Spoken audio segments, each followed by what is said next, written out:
EDയെ ഒരു political ടൂളായിട്ട് use ചെയ്യുന്നുണ്ടോ എന്ന് വെച്ചാൽ ഉണ്ട്. പൊളിറ്റിക്കൽ ലീഡർഷിപ്പ് അറിയാതെ തന്നെ ഇഡിയും ഇവിടെയുള്ള ചില കോക്കസ്, ഒരു മീഡിയ കോക്കസ് ഉണ്ട്. അത് കേരളത്തിലെ പല കേസുകളും ഒതുക്കി തീർക്കുന്നത് ഈ ഒരു മീഡിയേറ്റേഴ്സിന്റെ ഒരു കോക്കസാണ്. ഗോകുലം ഗോപാലന്റെ ഓഫീസിൽ ഇഡി റെയ്ഡ് നടക്കുന്നുണ്ടായി. പിന്നീട് അതിനെക്കുറിച്ചൊരു വാർത്താക്കുറിപ്പ് നമുക്ക് കിട്ടുന്നില്ല. പിണറായി വിജയന്റെ ഓഫീസും കേന്ദ്രത്തിലെ RSSന്റെ ഓഫീസും തമ്മിൽ ചർച്ച തുടങ്ങിയിട്ടുണ്ടാവും. ഈ വിലപേശലിന് കൃത്യമായിട്ട് നടക്കുകയും വീണ വിജയനെ രക്ഷിച്ചെടുക്കാൻ കഴിയുകയും ചെയ്യുന്ന ഒരു അവസ്ഥയിലേക്ക് ഇത് വീണ്ടും പോകും. കാരണം ഇപ്പം സ്റ്റേറ്റ് വിജിലൻസ് ആണ് ഇവരെ പിടിച്ചേക്കുന്നത്. രാജുഭായ് നമസ്കാരം. ഇഡി വീണ്ടും വിവാദത്തിൽപ്പെട്ടിരിക്കുകയാണ്. അതായത് കടുവയെ പിടിച്ച കിടുവ എന്നൊക്കെ നമ്മൾ കേട്ടിട്ടേ ഉള്ളൂ. അതായത് കേരള വിജിലൻസ് ഇഡി ഉദ്യോഗസ്ഥന്മാരെ ഒന്നാം പ്രതിയാക്കിയിട്ട് കേസ് രജിസ്റ്റർ ചെയ്തിട്ടുണ്ട്. അതായത് ഇഡി കേസ് സെറ്റിൽ ചെയ്യാം എന്ന് പറഞ്ഞുകൊണ്ട് കൊല്ലം സ്വദേശിയായിട്ടുള്ളൊരു കശുവണ്ടി തൊഴിലാളിയെ സമീപിക്കുന്നു. ഒരു രഞ്ജിത്ത് വാര്യർ എന്ന് പറയുന്നൊരു ചാർട്ടേഡ് അക്കൗണ്ടൻ്റാണ് ഏജൻ്റായിട്ട് സമീപിക്കുന്നത്. പക്ഷേ കശുവണ്ടി കച്ചവടക്കാരൻ ഏതൊക്കെയാലും ബുദ്ധിയുള്ളവനായിരുന്നു. അവനെ സംബന്ധിച്ചിട്ട് അയാൾ അത് കൃത്യമായിട്ട് വിജിലൻസിനെ ഇൻഫോം ചെയ്തു. വിജിലൻസ് ഇങ്ങനത്തെ ഒരു ഇഡിക്കെതിരെ ഒരു കേസ് കിട്ടാൻ വേണ്ടി ഇങ്ങനെ കാത്തിരിക്കുകയായിരുന്നു. ആ സമയത്താണ് ഇതുപോലൊരു കേസ് വന്ന് കയ്യിൽ ഒതുങ്ങുന്നത്. ഏതൊക്കെയാലും ഇഡി ഇപ്പോൾ വിജിലൻസ് കെണിയിൽപ്പെട്ടേക്കാണ്. അപ്പോൾ ഇനി തുടർന്ന് അങ്ങോട്ട് എന്തായിരിക്കും സംഭവിക്കാൻ പോവുക? ഏത് തരത്തിലുള്ള നെഗോഷിയേഷൻസ് ആയിരിക്കും ഉണ്ടാവാൻ പോകുന്നത്? അല്ല, അത് പറയുമ്പം ഇപ്പോൾ സിബി പറഞ്ഞിട്ട് തന്നെ ആരംഭിക്കാം. ഈ കടുവയെ പിടിച്ച കിടുവ എന്ന് പറയുന്ന പോലെ തന്നെ ഒരുപാട് പഴഞ്ചൊല്ലുകൾക്ക് പിന്നെ സ്കോപ്പുള്ള ഒരു സംഭവമാണ് ഇപ്പോൾ സംഭവിച്ചിരിക്കുന്നത്. ഈ കോഴിക്ക് കാവൽ കുറുക്കലിനെ നിർത്തുന്നു എന്ന് പറഞ്ഞതുപോലെ, അല്ലെങ്കിൽ വേലി തന്നെ വിളവ് തരുന്നു എന്ന് പറഞ്ഞതുപോലെ, ചങ്ങലയ്ക്ക് ഭ്രാന്ത് പിടിച്ചു എന്ന് പറയുന്നത് പോലെ ഈ പിന്നെ ഉള്ളൊരു സംവിധാനമാണ് ഇപ്പം നടന്നിരിക്കുന്നത്. കാരണം രാജ്യത്തെ കേന്ദ്ര ധനകാര്യ വകുപ്പിൻ്റെ കീഴിലുള്ള ഒരു സംവിധാനമാണ്, ഏജൻസിയാണ് എൻഫോഴ്സ്മെൻറ്റ് ഡയറക്ടറേറ്റ്. അതിനകത്ത് ഇന്ത്യൻ റവന്യൂ സർവീസിലെ ഉദ്യോഗസ്ഥരുണ്ട്. പിന്നെ ബാക്കിയുള്ള വിവിധ വകുപ്പുകൾക്കകത്തെ ഉദ്യോഗസ്ഥരിൽ നിന്ന് കടഞ്ഞെടുത്ത ആൾക്കാരെ സെലക്ട് ചെയ്യുന്ന, അവരുടെ ബാക്ക്ഗ്രൗണ്ട്, അവരുടെ ബാക്കിയുള്ള കാര്യങ്ങളെല്ലാം അത്രയും വെരിഫിക്കേഷൻ നടത്തിയിട്ടാണ് ഇതിലേക്ക് റിക്രൂട്ട് ചെയ്യുന്നത്. ഈ റിക്രൂട്ട് ചെയ്യുക എന്നുള്ളത് 1956 മറ്റോ ആണ് ഈ സംവിധാനം വരുന്നത്. ഇതിന് പിന്നെ സിവിൽ കോടതിയുടെ അധികാരമുണ്ട്. വിപുലമായ അധികാരം ഉള്ള ഒരു സംവിധാനമാണിത്. കാരണം ആളുകളെ വിളിച്ചു വരുത്താൻ, ചോദ്യം ചെയ്യാൻ, പിന്നെ അങ്ങനെയുള്ള ഒരുപാട് കാര്യങ്ങൾക്കകത്ത് മറ്റുള്ള ഏതൊരു സംവിധാനത്തെക്കാളും കൂടുതൽ അധികാരമുള്ള ഒരു വിഭാഗമായിട്ട് ഇഡി മാറിയിട്ടുണ്ട്. അതായത് ഇത്തരം സാമ്പത്തികമായ ക്രമക്കേടുകൾ അത് ദേശവിരുദ്ധ പ്രവർത്തനത്തിൻ്റെ പരിധിയിൽപ്പെടുന്നു എന്ന നിഗമനത്തിൻ്റെ അടിസ്ഥാനത്തിലാണ് ഈ ഒരു സംവിധാനം ഉണ്ടായിട്ടുള്ളത്.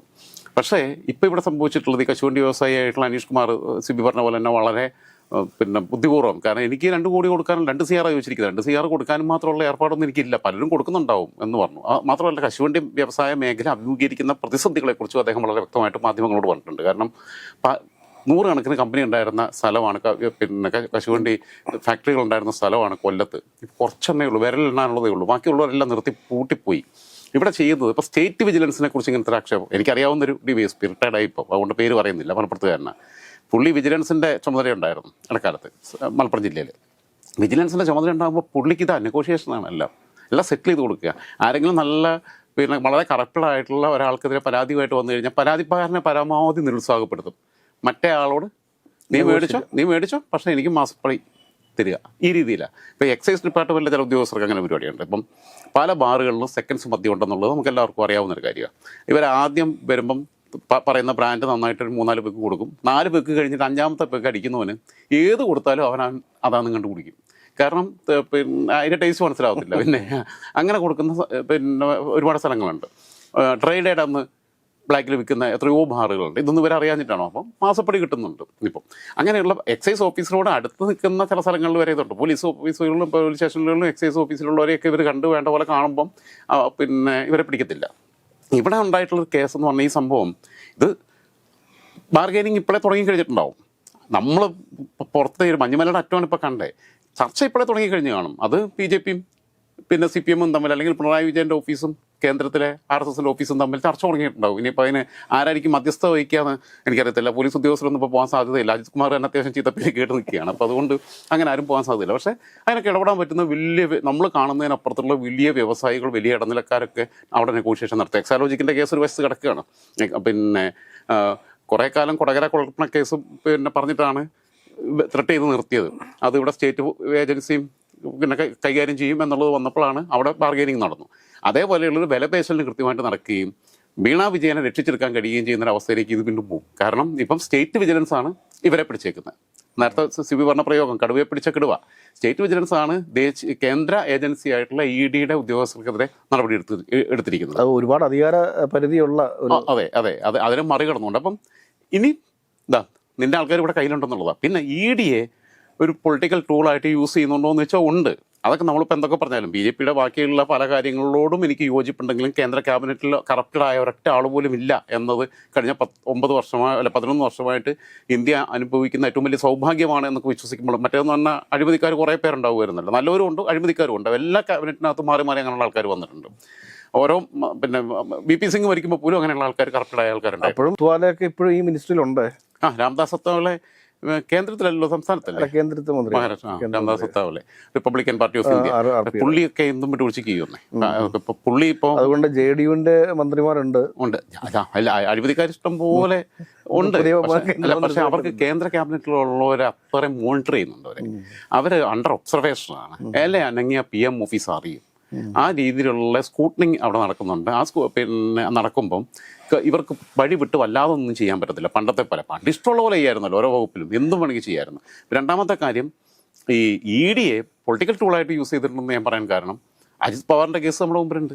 അജിത് പവാറിനെതിരെ എൻഫോഴ്സ്മെൻറ്റ് ഡയറക്ടറേറ്റ് കേസെടുക്കുന്നു, പിന്നെ മൊഴിയെടുക്കുന്നു ഒക്കെ വന്നപ്പോൾ അജിത് പവാർ ശരത് പവാറിനെ വിട്ട് ഇപ്പുറത്ത് ചേർന്നതിന് ശേഷം ആ കേസില്ല. പ്രഫുൽ പട്ടേലിന്റെ കേസ്, പ്രഫുൽ പട്ടേലിൻ്റെ എല്ലാം മാഞ്ഞുപോയി. ജഗ്മോഹന്റെ കേസ് എല്ലാം മാഞ്ഞുപോയി. ജഗൻമോഹൻ്റെത് പിന്നെ അവസാനിച്ചിട്ടില്ലാന്ന് തോന്നുന്നു. അതിപ്പോഴും അതൊക്കെ സെറ്റിൽഡ് ആണ്, കേസ് സെറ്റിൽഡ് ആണ് ആണല്ലേ. അപ്പം ഈ രീതിയിലുള്ള കാര്യങ്ങൾക്ക് തലേന്ന് വരെ അവൻ കൊള്ളക്കാരനാണ്, തട്ടിപ്പ് നടത്തിയവനാണ്, ദേശദ്രോഹ കുറ്റമാണ്, അങ്ങനെയുള്ള എല്ലാം ചെയ്തു. പിറ്റേന്ന് ഞങ്ങളുടെ കൂടെ ചേർന്ന് കഴിഞ്ഞ് കഴിഞ്ഞാൽ, ഞങ്ങളുടെ കൂടെ മാർഗം കൂടിക്കഴിഞ്ഞാൽ പിന്നെ പുണ്യവാളനായി. എനിക്ക് തോന്നുന്നത് ഇത് പൊളിറ്റിക്കൽ ലീഡർഷിപ്പ് അറിയാതെ തന്നെ EDയും ഇവിടെയുള്ള ചില കോക്കസ്, ഒരു മീഡിയ കോക്കസ് ഉണ്ട്. അത് കേരളത്തിലെ പല കേസുകളും ഒതുക്കി തീർക്കുന്നത് ഈ ഒരു മീഡിയേറ്റേഴ്സിന്റെ ഒരു കോക്കസ് ആണ്. ഈ കോക്കസ് വളരെ വലിയ രീതിയിൽ തന്നെ, കാരണം ഇവർ ചെയ്തുകൊണ്ടിരിക്കുന്നത് എന്താണെന്ന് ചോദിച്ചു കഴിഞ്ഞാൽ, ഏതെങ്കിലും ഒരു പ്രധാനപ്പെട്ട വ്യവസായിയെ ആദ്യം ഇവർ ഉന്നം വെക്കുന്നു. അതിനുശേഷം ഈ വ്യവസായിയുടെ ബിസിനസിനെ കുറിച്ച് കൃത്യമായ ഒരു പഠനം നടത്തുന്നു. പഠനം നടത്തിയതിനു ശേഷം ആ സ്ഥാപനത്തിൽ എന്തൊക്കെയാണ് വീഴ്ചകൾ ഉള്ളത് എന്നതിനെക്കുറിച്ച് കണ്ടെത്തലുകൾ നടത്തുന്നു. ഇത് 1-2 ദിവസത്തെ ഒരു പ്രോസസ്സല്ല, 5-6 മാസം ഒക്കെ നീണ്ടു നിൽക്കുന്ന ഒരു പ്രോസസ്സാണ്. അതിനുശേഷം EDയിലെ കൃത്യമായിട്ടുള്ള ഒരു ഉദ്യോഗസ്ഥനെ കണ്ടെത്തുന്നു. അതിൽ ശേഖർ കുമാർ ഉണ്ട്, സത്വീർ സിംഗ് ഉണ്ട്, ഇങ്ങനെ ഒരുപാട് ഉദ്യോഗസ്ഥന്മാർ EDക്കകത്തുണ്ട്. ഇവരൊക്കെ വളരെ വലിയ രീതിയിൽ തന്നെ അഴിമതി ആരോപണങ്ങൾ നേരിട്ടുകൊണ്ടിരിക്കുന്നതാണ്. ഇപ്പം തന്നെ ഈ ശേഖർ കുമാർ എന്ന് പറയുന്ന EDയുടെ അസിസ്റ്റന്റ് ഇൻസ്പെക്ടർ, EDയുടെ ഇവിടുത്തെ ഡയറക്ടർ ഓഫ് അസിസ്റ്റന്റ്, അങ്ങനെ എന്തൊരു വലിയ അസിസ്റ്റന്റ് ഡയറക്ടർ ആയിട്ടിരിക്കുന്ന ഒരു വ്യക്തിയാണ്. അദ്ദേഹം എന്ന് പറഞ്ഞു കഴിഞ്ഞാൽ അഴിമതിക്കാരനാണെന്ന് മുദ്ര കുത്തപ്പെട്ടിരിക്കുന്ന ഒരു ഉദ്യോഗസ്ഥൻ തന്നെയാണ്. കാരണം കൊച്ചി കേന്ദ്രീകരിച്ച സിനിമാ മേഖലയിലുള്ള അനവധി ആളുകൾക്കെതിരെ ED നോട്ടീസ് കൊടുത്തിട്ടുണ്ട്. ഈ കേസുകളൊക്കെ രജിസ്റ്റർ ചെയ്യപ്പെടുന്നു, ഒരു പത്രമാധ്യമങ്ങളിൽ ഒരു വാർത്തയായിട്ട് വരുന്നു എന്നതിന് അപ്പുറത്തേക്ക് ഒരു കേസ് പോലും ശിക്ഷിക്കപ്പെടുന്നില്ല, അല്ലെങ്കിൽ ഒരാൾ പോലും ജയിലറയ്ക്കുള്ളിലേക്ക് പോകുന്നില്ല എന്നുകൊണ്ട് നമ്മൾ മനസ്സിലാക്കുകയാണ്. ഇതിൽ ഏറെ വ്യത്യസ്തമായിട്ടുണ്ടായിട്ടുള്ളത് ആ പടെ ഹൈറിച്ചിന്റെ പ്രതാപൻ കഴിഞ്ഞ കുറേ നാളുകളായിട്ട് ജയിലിനുള്ളിലാണ് എന്നുള്ളത് മാത്രമാണ്. പക്ഷേ അപ്പോഴും പ്രതാപന്റെ കൂട്ടുപ്രതിയായിട്ടുള്ള ശ്രീനാഥ പ്രതാപൻ ഇപ്പോഴും സ്വൈരവിഹാരം നടത്തുകയാണ്. അവരുടെ അക്കൗണ്ടുകളെല്ലാം ഫ്രീസ് ചെയ്തു എന്ന് നമുക്കറിയാം. അപ്പോൾ ED ശരിക്കും പറഞ്ഞു കഴിഞ്ഞാൽ പൊളിറ്റിക്കൽ സപ്പോർട്ട് ഇല്ലാതെ ഇവിടെ ഒരു മാഫിയായിട്ട് ഇവിടുത്തെ ബിസിനസ്സുകാരെ കാർന്ന് തിന്നുന്നൊരു മാഫിയായിട്ട് വളർന്നിട്ടുണ്ടോ? അല്ല, അതുകൊണ്ടല്ലോ ഇപ്പം KP മോഹൻലാലിൻ്റെ സംഭവം തന്നെ നമുക്കറിയാം. KP മോഹൻലാൽ സഭയൊക്കെ സ്ഥാപിച്ച് സ്വയം ബിഷപ്പായിട്ടൊക്കെ അവരോധിച്ചൊക്കെ വന്നു കഴിയുമ്പം ഇദ്ദേഹത്തിന് ഫെറാ നിയമത്തിൻ്റെ ലംഘനം വരെ ഉണ്ടായിട്ടുണ്ട് എന്നുള്ള, പിന്നെ ഈ വിനിമയം നടത്തിയതിനകത്ത് അത് വരെ ഉണ്ടായിട്ടുണ്ടെന്നുള്ള കേസുകളൊക്കെ വന്ന് ഇതൊരു സുപ്രഭാതത്തിൽ ഇതെല്ലാം തേഞ്ഞു മാഞ്ഞു പോയി. ഇത് കാരണം ഓരോ വിഷയത്തിനകത്ത് ഇപ്പം ഇവർ ചെയ്യുന്ന ഈ ഉദ്യോഗസ്ഥന്മാർ മിടുക്കരാണോ എന്ന് വെച്ചാൽ മിടുക്കരാ ഇവരെല്ലാം. കാരണം ഇവർ നല്ല അന്വേഷണ മികവുള്ള ഉദ്യോഗസ്ഥരാണ്. അതുകൊണ്ടാണല്ലോ ഇവർ ഔദ്യോഗിക സംവിധാനം ഉപയോഗിക്കാതെ ഇവർ പേഴ്സണലായിട്ട് തന്നെ ഇതിൻ്റെ എൻക്വയറി നടത്തുകയും വേണ്ട എല്ലാ മെറ്റീരിയൽസും ഇവരെ കയ്യിലെത്തിക്കുകയും അത് വേറെ മേലുദ്യോഗസ്ഥർക്കോ താഴെയുള്ള ഉദ്യോഗസ്ഥർക്കോ ഒന്നും അറിയിക്കാതെ, ഇത് റിപ്പോർട്ട് കൊടുക്കാതെ, ഈ സ്റ്റഫൊന്നും ഔദ്യോഗികമായിട്ടുള്ള സെർവറിൽ പോലും അപ്ലോഡ് ചെയ്യാതെ ഇവരുടെ പേഴ്സണൽ ഹാർഡ് ഡിസ്കിനകത്താണ് ഇതെല്ലാം വെക്കുന്നത്. ഇത് വെച്ചിട്ടെല്ലാം വേണ്ടതെല്ലാം ഇപ്പോൾ ഒരാളെ ഇവരെ ടാർഗറ്റ് ചെയ്ത് കഴിഞ്ഞാൽ ആ ആളുടെ എല്ലാ ഡീറ്റെയിൽസും പുൾ ഔട്ട് ചെയ്യുക, അയാളുടെ ചാർട്ടേഡ് അക്കൗണ്ടന്റുമാരെ വരെ ഇവർ വലയിലാക്കുക. അങ്ങനെ ആക്കി കഴിഞ്ഞിട്ട് ഇതെല്ലാം വെച്ചിട്ടാണ് പിന്നീട് ബാർഗെയിനിങ് നടത്തുന്നത്. നിന്നെ ഞങ്ങൾ ലോക്ക് ചെയ്യാൻ പോവുകയാണ്, സെറ്റിൽ ചെയ്യുകയാണെങ്കിൽ സെറ്റിൽ ചെയ്യാം എന്ന് പറയുക. അപ്പം 2 CR അല്ല 10 CR കൊടുത്ത് തീർക്കുന്ന കേസുകളുണ്ടാവും. അത്രയും പൈസ ഉള്ളവർ പിന്നെ ഇതിൻ്റെ പുറകെ നടക്കാൻ നിൽക്കത്തില്ല. അവരുടെ ബാക്കിയുള്ള പിന്നീട് അവരുടെ ക്രെഡിബിലിറ്റി പോകുമല്ലോ, അങ്ങനെ ഉണ്ടാവുമല്ലോ. പിന്നെ വരുന്ന കാലഘട്ടങ്ങളിൽ വേറെ ഏതെങ്കിലും വിഷയങ്ങൾ വന്നു കഴിഞ്ഞാൽ ഇവരും ഇത്തരം സാമ്പത്തിക ക്രമക്കേട് ഏറ്റവും അടുത്ത കാലത്ത് ഈ ഗോകുലം ഗോപാലന്റെ ഓഫീസിൽ ED റെയ്ഡ് നടക്കുന്നുണ്ടായി. അതെ, പിന്നീട് അതിനെക്കുറിച്ചൊരു വാർത്താക്കുറിപ്പ് നമുക്ക് കിട്ടുന്നില്ല. ഇല്ല നമ്മൾ എത്ര അന്വേഷിച്ചാലും ആ കേസ് എവിടെ എത്തിയെന്ന് നമുക്ക് അറിയാൻ സാധിക്കുന്നില്ല.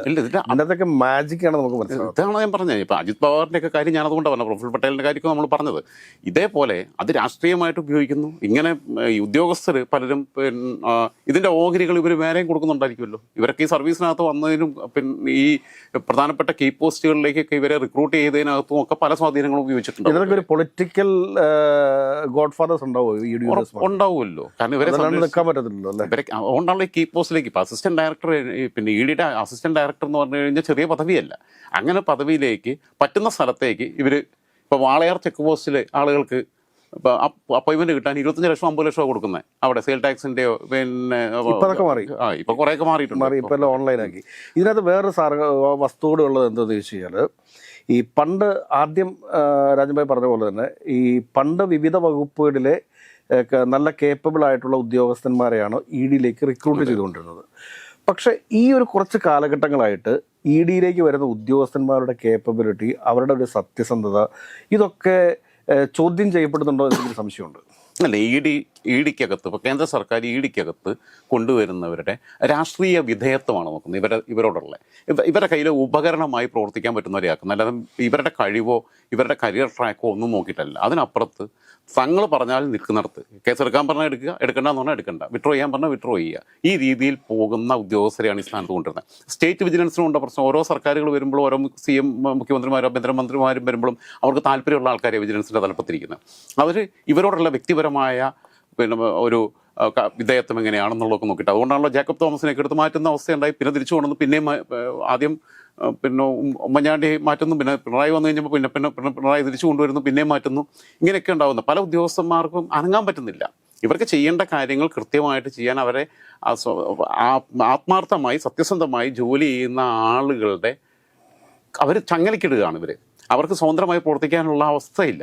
ഇവർ ഡേ ടു ഡേ ആക്ടിവിറ്റീസ് ഇവർക്ക് റിപ്പോർട്ട് ചെയ്യുകയും അതിനകത്ത് ഇവർക്ക് താല്പര്യമുള്ള ആളുകൾക്കെതിരെയുള്ള സംഭവങ്ങളിൽ നിന്ന് പിൻവാങ്ങാൻ പറയുകയൊക്കെ ചെയ്യുന്നുണ്ട്. അങ്ങനെയുള്ള ഒത്തുതീർപ്പിൻ്റെ ഒരു വലിയ പിന്നെ മേഖലയാക്കി രാഷ്ട്രീയത്തിലെ ഒത്തുതീർപ്പുകൾക്ക് വേണ്ടിയിട്ട് ഇതിനെല്ലാം ഈ സർക്കാർ സംവിധാനങ്ങളെ ഉപയോഗിക്കുന്നു എന്ന ആക്ഷേപം ശരിയാണ് എന്നുള്ളത് സാമാന്യ ബുദ്ധിയുള്ള ഏതൊരാൾക്ക് നോക്കിയാലും അറിയാൻ പറ്റും. അതുകൊണ്ടാണല്ലോ ഇപ്പം നമ്മൾ നേരത്തെ പറഞ്ഞ പല കേസുകളും മുങ്ങിപ്പോകുന്നത്.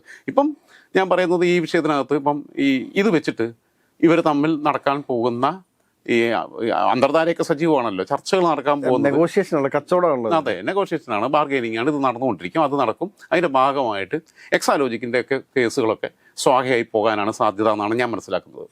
ഏതെങ്കിലും കിടുവ പിടിച്ചു എന്നുള്ളത് തന്നെയാണ് വസ്തുത. പക്ഷേ ഈ കേസ് എവിടെ എത്തും എന്നുള്ളത് വരുന്ന ആളുകളിൽ കാത്തിരുന്ന് കാണാം എന്ന് മാത്രം പറഞ്ഞുകൊണ്ട് നിർത്തട്ടെ. നന്ദി, നമസ്കാരം.